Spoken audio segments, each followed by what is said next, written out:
Hello student, trigonometric function या chapter मधला आपण बेसिक कन्सेप्ट मागच्या 2 तासांमध्ये बघितली. साइन वाईज चेंजेस प्रत्येक क्वाड्रंटमध्ये ट्रिग्नोमेट्रिक फंक्शनचे कसे होतात तेही आपण बघितलं. फंडामेंटल आयडेंटिटीचे फॉर्म्युले जे 10वीत तुम्ही बघितले ते मी तुम्हाला सांगितले होते. आणि एक टेबल होता जो आपल्याला 30, 45 हे जे स्टँडर्ड अँगल आहेत त्या स्टँडर्ड अँगलच्या ट्रिग्नोमेट्रिक व्हॅल्यूज ज्या आहेत ते सांगतो. तो टेबलही मागच्या तासाला आपण बघितला. ह्या सर्व जे घेतलेली कन्सेप्ट आहे त्याचा यूज करून आता आपल्याला एक्झरसाइज 2.1 आणि एक्झरसाइज 2.2 हे दोन्ही एक्झरसाइज सॉल्व्ह करता येईल. बेसिक त्याच कन्सेप्ट राहील. अँगल वाईज जे चेंजेस होतात क्वाड्रंट वाईज जे चेंजेस होतात ते लक्षात घ्यायचे आणि आपला जो टेबल आहे तो टेबल व्यवस्थित पाठ असेल तर हे सगळे जे एक्झाम्पल आहेत ते सॉल्व्ह होतात. प्लस फंडामेंटल आयडेंटिटीचे जे फॉर्म्युलेज आहेत त्याचा यूज करून आपल्याला सिम्प्लिफिकेशन करायचं आहे. आणि बेसिक रेशोज तुम्हाला जे मी पहिल्या तासाला सांगितले ते साईनचा रेशो, कॉसचा रेशो हे बेसिकली कसे लिहिले जातात हे आपल्याला माहिती आहे. त्याच्या वेळी सुद्धा आपल्याला काही प्रॉब्लेम सॉल्व्ह करायचे आहेत. तर आपण पहिल्यांदा एक्झरसाइज 2.1 मधले काही एक्झाम्पल बघणार आहोत. जेवढे एक्झाम्पल आता आपण बघणार आहोत त्याच्यासारखेच सॉल्व्ड एक्झाम्पल घ्यायचे. ट्रिग्नोमेट्री फर्स्ट आणि सेकंड ह्या दोन्ही ट्रिग्नोमेट्रीमध्ये जेवढे प्रॉब्लेम मी तुम्हाला इथे शिकवेल तेवढेच प्रॉब्लेम तुमच्यासाठी महत्त्वाचे असतील. अदर जे प्रॉब्लेम्स आहेत ते याच्यासारखेच आहेत. फक्त फरक काय की हे जे प्रॉब्लेम्स आहेत हे पुढच्या वर्षी परत तुम्हाला कुठे ना कुठे रिलेटेड करणार आहे. म्हणूनच त्याच प्रॉब्लेमवर फोकस केलं जातं जे प्रॉब्लेम 12वीच्या पण अभ्यासक्रमामध्ये तुम्हाला युजफुल असतील. सो स्टार्ट करूया आपण एक्झरसाइज 2.1. त्यातला क्वेश्चन नंबर जो सेकंड आहे तो आहे क्वेश्चन नंबर हा 2 होता. State the signs of. Signs म्हणजे आपल्याला पॉझिटिव्ह निगेटिव्ह जे साइन्स आहेत ते ट्रिग्नोमेट्रिक फंक्शनचे सांगायचे. आणि पहिली जी टर्म दिली आहे ती आहे tan 380 डिग्री. आता पहिल्यांदा क्वाड्रंट जर माहित असेल तर आपण त्याची साइन ही इंडिकेट करू शकतो. साहजिकच 380 डिग्री हे कच्चं कॅल्क्युलेशन करायचं. हे कच्चं करायचं, ह्याच्यामध्ये लिहायचं नाही. ते फक्त आपल्याला स्टेट करायचं साइन. म्हणून हे कच्चं करून घ्यायचं की ही 360 पेक्षा जास्त टर्म आहे. मग 360 पेक्षा कितीनी जास्त आहे तर 20नी जास्त आहे. म्हणजेच आपल्या पूर्ण हा एक रोटेशन कंप्लीट होऊन हा जो अँगल आहे तो अजून 20 डिग्री फर्स्ट क्वाड्रंट मध्ये जातो. आणि म्हणूनच ही जी व्हॅल्यू आहे थिटाची किंवा अँगल व्हॅल्यू ही जी दिली आहे 380 डिग्री ही अँगल व्हॅल्यू कुठल्या क्वाड्रंट मध्ये येईल ते पहिल्यांदा सपोज करून घ्यायचं किंवा कॅल्क्युलेट करून घ्यायचं. तर हा आहे फर्स्ट क्वाड्रंट. हा जर फर्स्ट क्वाड्रंट असेल तर त्याचे आता आपल्याला साइन लिहायची आहे. म्हणून खाली लिहिताना लिहायचं angle is in first quadrant. हे पहिलं स्टेटमेंट असेल आणि फर्स्ट क्वाड्रंट आहे हा अँगल आणि मग कुठली साइन येईल ती आता आपण मेन्शन करणार आहोत. Therefore tan 380 degree is positive. कारण फर्स्ट क्वाड्रंट मध्ये आपल्याला माहिती आहे ऑल रेशोज आर पॉझिटिव्ह. आणि म्हणूनच ही जी 380 डिग्री ची व्हॅल्यू आहे ती पहिल्या क्वाड्रंट मध्ये आल्यामुळे ती अँगल व्हॅल्यू काय होईल पूर्ण trigonometric ratio positive sign indicate करेल. सेकंड टर्म सिमिलर वेने आपण करणार आहोत. टर्म आहे cot 230 डिग्री. आता 230 डिग्री आपल्याला माहिती आहे हा अँगल कुठल्या क्वाड्रंट मध्ये येईल हे पहिल्यांदा सपोज करायचं. सो अँगल हा येईल 230 म्हणजे थर्ड क्वाड्रंट मध्ये हा अँगल येईल. आता थर्ड क्वाड्रंट मध्ये कॉट रेशो कसा आहे हे आपल्याला माहिती असलं पाहिजे. ऑल पॉझिटिव्ह, साइन पॉझिटिव्ह आणि टॅन पॉझिटिव्ह आहे थर्ड क्वाड्रंट मध्ये. आणि टॅनचा जो रेसिप्रोकल आहे कॉट तो सुद्धा पॉझिटिव्ह असेल. त्यामुळे ही जी व्हॅल्यू आहे कॉटची ती व्हॅल्यू पॉझिटिव्ह येईल. पहिल्यांदा क्वाड्रंट मेन्शन करूया आणि मग नंतर साइन मेन्शन करायचं. Therefore angle is in third quadrant. आणि हा थर्ड क्वाड्रंट आल्यामुळे ट्रिग्नोमेट्रिक रेशो जो आहे cot 230 degree is positive in third quadrant आपल्याला माहिती आहे. त्यामुळे हे आन्सर त्याचं फायनल आन्सर येईल. सिमिलर वेनी आता थर्ड एक्झाम्पल बघूया. सेक किती दिलाय 468 डिग्री दिलाय. 468 360 पेक्षा जास्त आहे, त्यामुळे आपण कॅल्क्युलेशन करून घेऊया. 468 इज इक्वल टू 360 आणि अजून किती केलं म्हणजे आपल्याला 468 येतं ते काउंट करायचं. ह्याच्यामधनं ही टर्म सबस्ट्रॅक्ट करायची.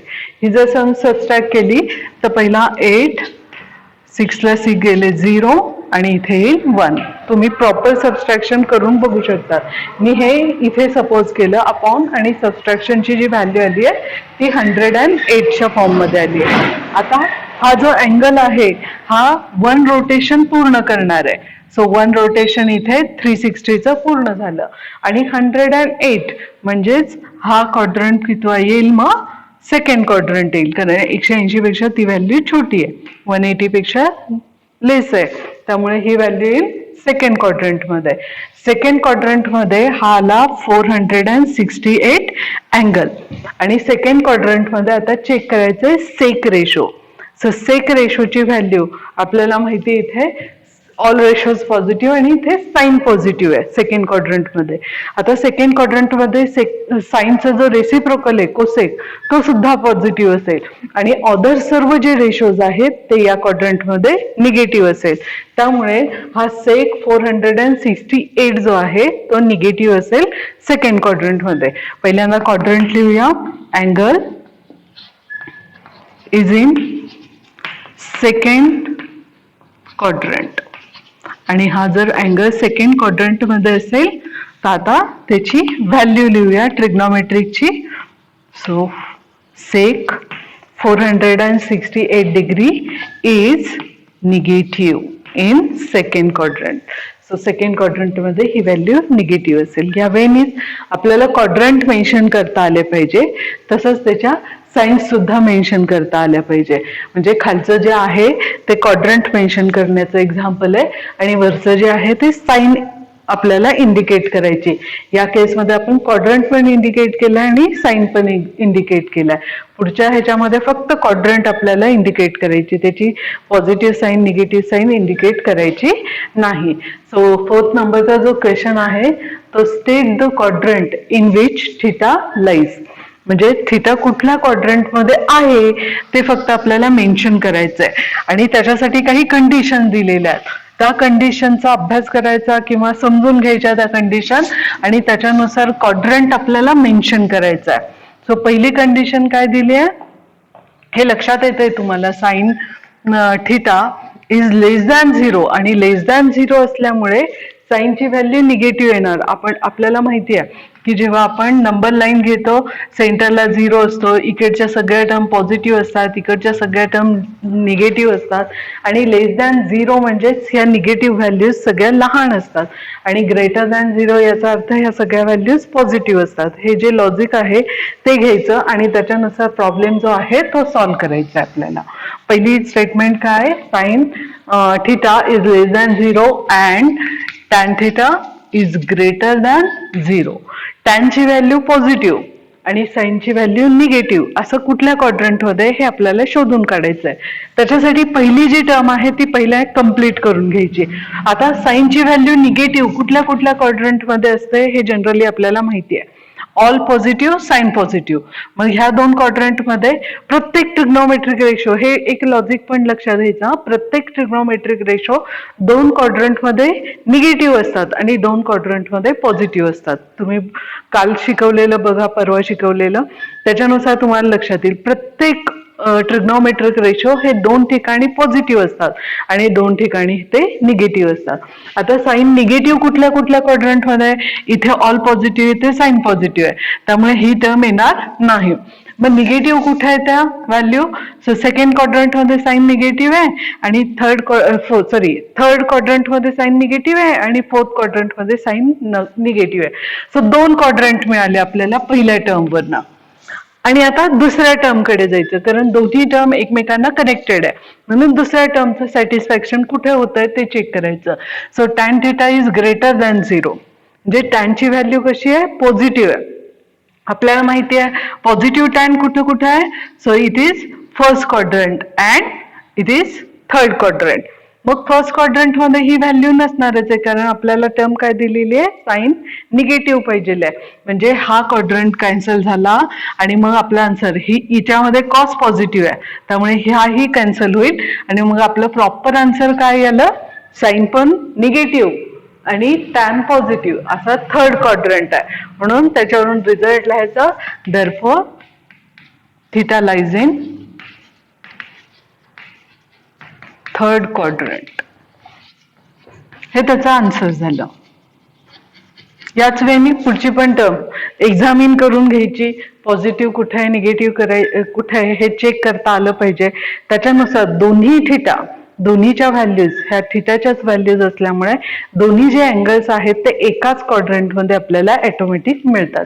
सिमिलर वेनी कॉस थीटा निगेटिव्ह आहे पुढच्या टर्म मध्ये. कॉस थीटा कुठे कुठे निगेटिव्ह आहे हे आपल्याला पहिल्यांदा लक्षात आलं पाहिजे. निगेटिव्ह कॉस इथे पण आहे सेकंड क्वाड्रंटमध्ये आणि निगेटिव्ह कॉस हा थर्ड क्वाड्रंटमध्ये आहे. इथे पॉझिटिव्ह येतो आणि इथे पॉझिटिव्ह आहे. आता पुढची कंडिशन घ्यायची, टॅन कसा आहे, पॉझिटिव्ह असला पाहिजे. सो टॅन पॉझिटिव्ह ह्या क्वाड्रंटमध्ये येणार नाही. मग पॉझिटिव्ह कुठल्या क्वाड्रंटमध्ये, tan it's third quadrant again. So commonly term कुठली आली आहे, थर्ड क्वाड्रंट आली आहे. म्हणून लिहिताना सेम रिझल्ट लिहायचा, म्हणजे तीच टर्म राहील. इथे फक्त कॉसची व्हॅल्यू येईल, cos theta is less than 0 and tan theta is positive असेच दिलेलं आहे. त्यामुळे हाच रिझल्ट सेकंड क्वेश्चनसाठी पण ऍप्लिकेबल असेल. तर हा आणि हा दोन्ही जो थिटा आहे तर थिटा हा थर्ड क्वाड्रंट मध्येच येणार आहे. कंडिशन बदलल्या ना तरी काही फरक नाही पडायला पाहिजे. हेच एक्झाम्पल येणार असं नाही, ह्याच्यापेक्षा वेगळे सुद्धा एक्झाम्पल ह्या पर्टिक्युलर टर्मसाठी असू शकतात. बाकीचे मात्र तेच असतील एक्झाम्पल की जे तुम्हाला पुस्तकामध्ये विचारले गेलेले आहेत किंवा किती टर्म ज्या आहेत त्याच असतात ज्या पुस्तकामध्ये गिवन असतात. आता पुढचं एक्झाम्पल आपण सॉल्व्ह करूया. हे पूर्ण एक्झाम्पल हे क्वेश्चन नंबर 5चं आहे, 3 टर्म्स आहेत. आणि क्वेश्चन नंबर 8 जो आहे, क्वेश्चन नंबर 8 त्याच्यामध्ये ह्या 2 टर्म्स आहेत. पण टेबलवरूनच त्या व्हॅल्यू सॉल्व्ह करायच्या असल्यामुळे मी त्या एकत्रित एका ठिकाणीच करून घेतल्या. आपला जो टेबल आहे 30, 45, 60 आणि जो काही 90, 180 वगैरे टेबल आहे तो आपल्याला पाठ असला पाहिजे. त्या टेबलचा यूज करून आपल्याला ह्या टर्म्स इव्हॅल्युएट करायच्या किंवा सॉल्व्ह करायच्या. सो क्वेश्चन आहे इव्हॅल्युएट द फॉलोइंग टर्म्स. आणि टर्मची व्हॅल्यू आहे जी पहिली आहे ती आहे sine 30 degree, sine 30 plus cos 45 plus tan 108 degree form मध्ये दिलेली ही टर्म. आणि ह्या व्हॅल्यू ज्या आहेत त्या आता आपण सबस्टिट्यूट करूया. प्रत्येक टर्मची टेबलनुसार, टेबल पार्टच असणं गरजेचं आहे. म्हणून मी मागच्या तासाला सांगितलं होतं अगदी डोळे मिटून आपल्याला व्हॅल्यू विचारल्या ना तरी सांगता आले पाहिजे, इतक्या चांगल्या सरळीतपणे तो टेबल जो आहे तो पाठ करायचा आपल्याला, म्हणजेच व्हॅल्यू आपल्याला इंडिकेट करता येतात. सो 30 साठी साइन आहे 1/2. नेक्स्ट टर्म कॉस 45 टर्म आहे 1/√2 आणि टॅन साठी टॅन 180 डिग्री साठी ती व्हॅल्यू आहे 0. ती सबस्टिट्यूट केली की ह्याचा एलसीएम कॅल्क्युलेट करायचा. तुम्हाला एलसीएम जमत असेल तर एलसीएम करा किंवा कॅल्क्युलेशन इथून पुढचं तुमच्या पद्धतीने करू शकतात. हे फक्त मला पुटअप करता आलं पाहिजे एकदा. आणि नंतरची मेथड जी आहे ती कॅल्क्युलेशनची प्रत्येक इंडिव्हिज्युअल वाईज वेगवेगळी असू शकते. तुम्ही ज्या पद्धतीने कॅल्क्युलेशन ऍडिशनचं शिकलेलं असाल लहानपणी त्याच पद्धतीने केलं तरी चालतं. मी करताना त्याचा एलसीएम घेऊन मग नंतर कॉमन टर्म ज्या आहेत त्या कॅन्सल करते. तुम्ही जर ज्या पद्धतीने टर्म शिकलेलं असाल त्या पद्धतीने घ्या. एलसीएम जर घ्यायचं असेल माझ्या पद्धतीने तर ह्या दोघांमधल्या कॉमन व्हॅल्यू ज्या आहेत त्या लक्षात घ्यायला पाहिजे आणि त्यानुसार त्याचा एलसीएम घ्यायचा. नसेल तर ह्या टर्म मध्ये एक टर्म रूटची आणि एक विदाउट रूटची आहे, म्हणून मी दोन्ही टर्म ऍज अ एलसीएम म्हणून सुद्धा घेऊ शकते. हे एक्झाम्पल मला अजून वेगळ्या पद्धतीने पण सॉल्व्ह करता येतं, पण मी घेताना काय करेल 2√2 हाच डायरेक्ट एलसीएम घेईल. आता हा जर एलसीएम असेल तर इथे 2√2 येण्यासाठी √2 नी मल्टिप्लाय करावं लागेल, म्हणून मला वर पण √2 नी मल्टिप्लाय करावं लागेल. 1 × √2 इज √2. प्लस इथे 2 नी मल्टिप्लाय करावं लागेल म्हणून वरच मला 2 नी मल्टिप्लाय करावं लागेल, त्यामुळे हे आन्सर आलं. +0 पण इंडिकेट करत नाही, त्याची काहीच व्हॅल्यू नाहीये, त्यामुळे ती टर्म येणार नाही. व्हॅल्यू जी आहे ती परत एकदा सिम्प्लिफाईड फॉर्म मध्ये करता येईल. सगळ्या टर्म्स रूट आणि विदाउट रूटच्या फॉर्म मध्ये आहे, त्यामुळे 2 चा हा जो फॉर्म आहे तो आपल्याला असा लिहिता येतो, √2 × √2. 2 स्क्वेअर रूट जेव्हा टर्म्स असतात तेव्हा त्यांचं मल्टिप्लिकेशन असतं, तेव्हा ते येतं सिंगल फॉर्म मध्ये. √2 × √2 म्हणजेच व्हॅल्यू काय असते, 2 असते. त्यामुळे ही जी व्हॅल्यू आहे ती रूट मध्ये आपण कन्सिडर करू शकतो. हीच फक्त टर्म मला रूट मध्ये लिहिता येईल, √2 × √2. आता √2 कॉमन घेता येईल. न्यूमरेटर मधनं √2 जर कॉमन घेतला तर पहिली टर्म 1 राहील आणि दुसरी टर्म राहील √2 upon denominator as it is. √2 ला हा जो √2 आहे तो कॅन्सल होईल आणि टर्म ही रिराईट या पद्धतीने होईल. हेच आणि त्याचं फायनल आन्सर असेल. याच्यानंतर त्याला सिम्प्लिफाईड फॉर्म मध्ये घेता येणार नाही किंवा करता येणार नाही, त्यामुळे हेच त्याचं फायनल आन्सर असेल. हे आता या पद्धतीने मी सॉल्व्ह केलंय. मला इथं एलसीएम सुद्धा, म्हणजे हे दुसरी मेथड, एलसीएम सुद्धा ही डायरेक्ट एलसीएम ची व्हॅल्यू 2 घेता येते. ही जर व्हॅल्यू 2 घेतली तर इथे काहीच शिल्लक नाही राहत आणि इथे 2 येण्यासाठी एका रूटनी मल्टिप्लाय करावं लागतं. 2 येण्यासाठी एका रूटनी मल्टिप्लाय करावं लागेल रूटला, म्हणून न्यूमरेटरला पण मी रूटनीच मल्टिप्लाय करेल आणि हेच आन्सर, म्हणजे एका स्टेपमध्ये सुद्धा मला हे आन्सर इंडिकेट करता येतं. पण मी तसं न करता काय केलंय, तुम्हाला एलसीएम घेऊन दाखवला आणि एलसीएम नुसार ही व्हॅल्यू जी आहे ती सिम्प्लिफाय केली. जर हे असं नसेल कळत तर तुम्ही छेद समान करून जे करतात त्या पद्धतीने केलं तरी चालतं आणि कॅल्क्युलेशनची व्हॅल्यू शेवटची मात्र हीच आली पाहिजे. तुमच्या पद्धतीने जरी कॅल्क्युलेशन पूर्ण केलं तरी व्हॅल्यू हीच शेवटची फायनल व्हॅल्यू असेल. नेक्स्ट एक्झाम्पल सॉल्व्ह करूया आपण. टर्म्स फक्त बदलतील, टेबलनुसार व्हॅल्यू सबस्टिट्यूट करत जायचं आणि त्याचं जे सिम्प्लिफिकेशन आहे ते घेत जायचं. सो टर्म आहे cosec 45 plus cot 45 plus tan 0. ह्या व्हॅल्यू ज्या आहेत त्या सबस्टिट्यूट करूया सुरुवातीला. सो कोसेक 45 ची व्हॅल्यू असते √2, ब्रॅकेटने घातलं तरी चालेल, प्लस ही टर्म 1 आणि टॅन इज 0. टेबलनुसार व्हॅल्यू चेक करून घ्या. तर टॅन 0 0 असल्यामुळे फक्त या दोघांचं कॅल्क्युलेशन होईल, √2 प्लस 1 आणि ह्याला काहीच ऍडिशन होऊ शकत नाही, त्यामुळे हेच फायनल आन्सर त्याचा असणार आहे. सो नेक्स्ट टर्म घेऊया, sine 30 into cos 45 into tan 360 degree. हे मल्टिप्लिकेशनच्या फॉर्म मध्ये, मगाशी ती टर्म ऍडिशनच्या फॉर्म मध्ये होती. सो व्हॅल्यू सबस्टिट्यूट करूया नेक्स्ट टर्मची, की 1/2 इंटू ही आहे 1/√2 इंटू टॅन 360 डिग्री. चेक करा टेबलमध्ये, इट इज 0. सो 0 इंटू आलाय आणि इंटू 0 असेल तर टोटल टर्म कशी असते, मग 0च असते. त्यामुळे मल्टिप्लिकेशनची व्हॅल्यू किती येईल, तर ती 0 येईल. नेक्स्ट टर्म घेऊया 4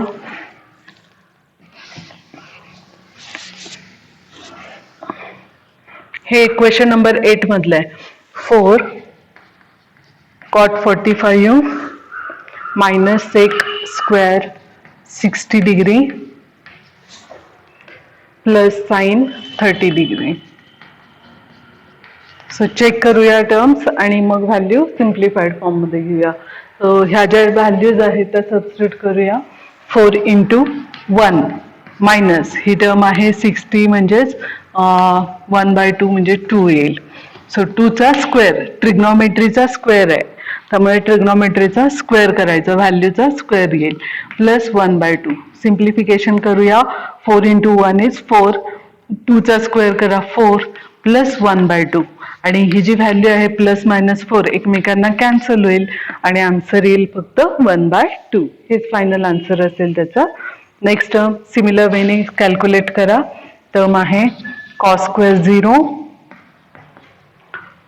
0 plus cos square π/6 plus cos square π/3 plus cos square π/2. Value substitute करा. कॉस 0 ची व्हॅल्यू 1 असते, 1 चा स्क्वेअर करा, प्लस कॉस π/6 म्हणजे 30 डिग्री आहे आणि 30 डिग्री साठी जी व्हॅल्यू आहे √3/2 ब्रॅकेट स्क्वेअरच्या फॉर्म मध्ये येईल कारण सगळ्या ट्रिग्नोमेट्रीचा इथे स्क्वेअर दिलेला आहे, प्लस कॉस π/3 आहे, π/3 म्हणजे 60 डिग्री आणि 60 डिग्री साठी ह्याची व्हॅल्यू आहे 1/2 त्याचा स्क्वेअर येईल, प्लस कॉस स्क्वेअर π/2 म्हणजे 90 डिग्री, 90 डिग्री साठी व्हॅल्यू आहे 0 आणि म्हणून 0 चा स्क्वेअर येईल. सिम्प्लिफिकेशन करा, स्क्वेअरिंग करून घ्यायचं, 1 चा स्क्वेअर 1 येईल, याचा स्क्वेअर करा, रूट आणि square get cancel, square and square root get cancel, we get 3/2 चा स्क्वेअर करा 4 प्लस 1 चा स्क्वेअर 1/4 प्लस 0 चा स्क्वेअर 0च येईल.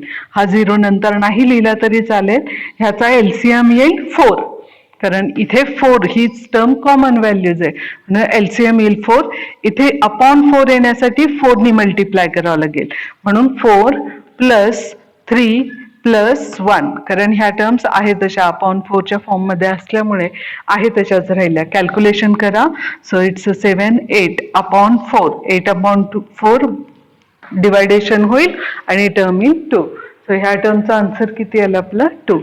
सो टेबलनुसार आपण टर्म सबस्टिट्यूट करायचे आणि सिम्प्लिफिकेशन कम्प्लीट करायचं. हे जे एक्झाम्पल आहे ते सहसा विचारलं नाही जाणार तुम्हाला परीक्षेला, फक्त माहिती असावं म्हणून, कारण पुढची एक्सरसाइज पूर्ण त्याच पद्धतीने आपल्याला कॅल्क्युलेशन करायचं आहे आणि त्याची सुरुवात जी आहे ती पहिल्या एक्सरसाइज मध्ये दिलेली आहे म्हणून मी ते एक एक्झाम्पल घेतलं.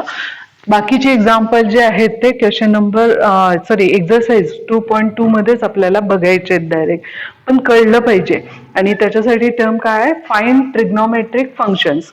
सगळे ट्रिग्नोमेट्रिक फंक्शन्स फाइंड आउट करायचे, म्हणजे साइन, कॉस, टॅन, कॉट, सेक, कोसेक, साहीच्या साही जे आहेत ते ट्रिग्नोमेट्रिक फंक्शन फाइंड आउट करायचे. त्यातला एक दिलाय, if cos theta is equal to, so given एक दिलाय cos theta is equal to -3/5 आणि थिटाची कंडिशन दिली आहे की थिटा कुठल्या क्वाड्रंट मध्ये, 180 is less than theta is less than 270. याचा अर्थ हा थिटा कुठल्या क्वाड्रंट मध्ये आहे, सो थर्ड क्वाड्रंट मध्ये, आणि थर्ड क्वाड्रंट मध्ये कॉस रेशो निगेटिव्ह असतो त्यामुळे गिवन टर्म निगेटिव्ह आहे. याचा अर्थ फक्त टॅन आणि कॉट, कारण थर्ड क्वाड्रंट मध्ये असल्यामुळे टॅन आणि कॉट हेच पॉझिटिव्ह येतील, अदर सर्व रेशोज आपल्याला निगेटिव्ह फॉर्म मध्येच मिळतील. आता हे सिम्प्लिफिकेशन जे आहे, सगळे ट्रिग्नोमेट्रिक रेशो कसे फाइंड आउट करायचे, तर by using fundamental identity and by using ratio of the function, या पद्धतीने आपण फाइंड आउट करू शकतो. आणि हे करण्यासाठी पहिल्यांदा आपण कॉस्टची टर्म वरून साईनची टर्म फाइंड आउट करा किंवा सेकची टर्म फाइंड आउट केली तरी चालू शकते, तुमच्यावर आहे.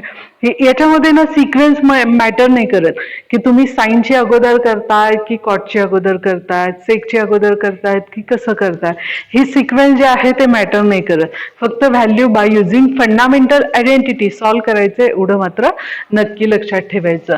सो ह्याचा रेसिप्रोकल फॉर्म आपल्याला माहिती आहे, सेक थिटा येईल. Sec is the reciprocal of cos आणि सेकची व्हॅल्यू रेसिप्रोकल फॉर्म मध्ये ही उलटी लिहायची, -5/3. म्हणजे 2 रेशो ऑलरेडी माहिती झाले, उरलेले 4 आता आपण सिम्प्लिफाय करूया. मग हे सिम्प्लिफाय करायचं, सेक जर माहित असेल तर टॅन पण कॅल्क्युलेट करता येईल, कॉस जर माहिती असेल तर साइन पण कॅल्क्युलेट करता येईल. सो डिपेंड आहे तुम्ही फंडामेंटल आयडेंटिटीला कशा पद्धतीने इंडिकेट करतात. सो आपण घेऊया ह्याच्यावरनं टॅन फाइंड आउट करायला. सो 1 प्लस आपलं रिलेशन माहिती आहे, 1 + tan square theta is equal to sec square theta, हे रिलेशन माहिती आहे आपल्याला, त्याच्यानुसार हा 1 इकडे शिफ्ट करा. tan square theta is equal to sec स्क्वेअरची व्हॅल्यू घ्या, -5/3 ब्रॅकेट स्क्वेअर -1, हा 1 मी इकडे शिफ्ट केला. आता सिम्प्लिफिकेशन करूया. tan square theta is equal to squaring करून घ्या, 25/9 -1, क्रॉस मल्टिप्लिकेशन करून घ्या. सो व्हॅल्यू येईल 25 - 9/9, क्रॉस मल्टिप्लाय केलं ही टर्म. सिम्प्लिफिकेशन करा, न्यूमरेटरची व्हॅल्यू होईल 16/9. आता ही टर्म स्क्वेअर मध्ये आहे आणि ही पण टर्म आपल्याला स्क्वेअर रूट मध्ये जर घेतली आपण तरच आपल्याला जो टॅन थिटा आहे तो मिळेल, सिंगल टॅनची व्हॅल्यू आपल्याला मिळेल. आणि म्हणून taking square root on both hand side we get +- 4/3 perfect square आहे 4चा आणि 3चा. त्यामुळे ही जी टर्म आहे प्लस मायनसच्या फॉर्म मध्ये दोन्ही पॉसिबल व्हॅल्यूज येतील. आता कंपल्सरी क्वाड्रंट चेक करायचा. जी कंडिशन दिलेली आहे ती लक्षात घ्यायची हा, त्याच्याशिवाय पुढचं एक्झाम्पल कधीच सॉल्व्ह करायचं नाही. कंडिशन काय, थिटा हा व्हॅल्यू जो आहे तो थर्ड क्वाड्रंट मध्ये आणि थर्ड क्वाड्रंट मध्ये टॅन रेशो पॉझिटिव्ह आणि म्हणूनच घेताना फक्त एकच टर्म येईल, निगेटिव्ह टर्म याची येणार नाही. व्हॅल्यू काय येईल, फक्त पॉझिटिव्ह. आणि इथे रिझन काय येईल, 180 is less than theta is less than 270 degree. कारण थिटा हा थर्ड क्वाड्रंट मध्ये आहे, हे गिवन आहे, हे रिझन त्याचं आहे आणि त्यानुसार व्हॅल्यू आपण इंडिकेट केली. आता ह्या टर्म वरून तुम्हाला कॉटची व्हॅल्यू कॅल्क्युलेट करता येते, कारण cot is the reciprocal of tan आणि म्हणून आपण कॉटची व्हॅल्यू कॅल्क्युलेट करूया. Cot theta is equal to 3/4 येईल. ह्याचा रेसिप्रोकल घ्यायचा, उलट करायचं, 3/4च्या फॉर्म मध्ये. कॉट मिळाला, टॅन मिळाला, साइन कॉस गिवन आहे, त्याच्यावरून आपण सेक कॅल्क्युलेट केलाय. अशा पद्धतीने आपण 4 ट्रिग्नोमेट्रिक रेशो कॅल्क्युलेट केले. आता साइन आणि कोसेक राहिलेला आहे. साइन जर कॅल्क्युलेट होत झाला तर कोसेक ऑटोमॅटिक कॅल्क्युलेट होईल. त्याच्यासाठी मेथड कुठली पण यूज करा तुम्ही. ही जी टर्म आहे याच्यावरून साइन कॅल्क्युलेट करा, किंवा आता हा जो आपल्याला माहिती आहे त्याच्यावरून कसं लिहिता येतं आपल्याला, tan theta is equal to sine theta upon cos theta. हा रेशो माहिती आहे आपल्याला, त्याचा यूज करायचा. टॅनची पण व्हॅल्यू माहिती आहे आणि कॉसची पण व्हॅल्यू माहिती आहे. ही टर्म इकडे शिफ्ट करूया. सो साइन थिटाची व्हॅल्यू मिळेल. हे लिहिताना मी इकडची टर्म अगोदर लिहिली, शिफ्ट करा आता. ही टर्म होईल tan theta into cos theta. हे रिलेशन मिळालं आपल्याला आणि ह्या रिलेशन मध्ये व्हॅल्यू जी आहे ती राईट हँड साईडची सबस्टिट्यूट करा. सो राईट हँड साईड मध्ये टॅन आहे 4/3 आणि कॉस आहे -3/5. सिम्प्लिफिकेशन करा. 3 ला हा जो 3 आहे तो कॅन्सल होईल, आन्सर येईल -4/5. ही जर साइन थिटाची व्हॅल्यू झाली तर याच्यावरून तुम्हाला कोसेक थिटा डायरेक्ट मिळेल. सो कोसेक थिटा इज ह्याचा रेसिप्रोकल फॉर्म -5/4. अशा पद्धतीने सगळे ट्रिग्नोमेट्रिक रेशो मिळाले. साइन कॉस गिवनच होता. So sine cos tan cot sec आणि कोसेक हे सगळे जे रेशोज आहेत ते खाली एका लाईनीत लिहून काढायचे, जे मी बॉक्स फॉर्म मध्ये लिहिलेले आहेत आणि तोच आपला रिझल्ट असेल. फाइंड द ट्रिग्नोमेट्रिक फंक्शन्स म्हटलेत. हे ट्रिग्नोमेट्रिक फंक्शन जे आहेत ते अशा पद्धतीने फाइंड आउट करायचे. ह्याला कुठला सिक्वेन्स नाहीये. तुम्ही कुठलीही टर्म अगोदर आणि कुठलीही टर्म नंतर करू शकता. कॉस वरनं पहिल्यांदा तुम्ही साइन केला तरी चालते, साइन वरून लगेच कोसेक केला तरी चालेल, सेक लगेच येईल त्याच्यावरनं. टॅन फाइंड आउट करण्यासाठी एकदा साइन कॉस माहिती झाला तर टॅन पण माहिती होईल. या पद्धतीने सिक्वेन्स मॅटर नाही करत इथे, फक्त मेथड मॅटर करते की कुठल्या मेथडने तो प्रॉब्लेम तुम्ही सॉल्व्ह करतात. यापेक्षा पण वेगळं तुम्ही त्या टर्म्स फाइंड आउट करू शकतात. फक्त व्हॅल्यू बदलेल, म्हणजे कधी कुठली टर्म सिक्वेन्सली येईल हे तुमच्यावर डिपेंड आहे की तुम्ही त्या क्वेश्चनला कशा पद्धतीने हँडल करतात. ओके, उरलेले प्रॉब्लेम जे आहेत ते आपण पुढच्या तासाला, पुढची एक्सरसाइजेस डायरेक्ट बघणार आहोत. ती एक्सरसाइज सगळ्यात महत्वाची आहे 2.2. ही पुढच्या तासाला बघूया.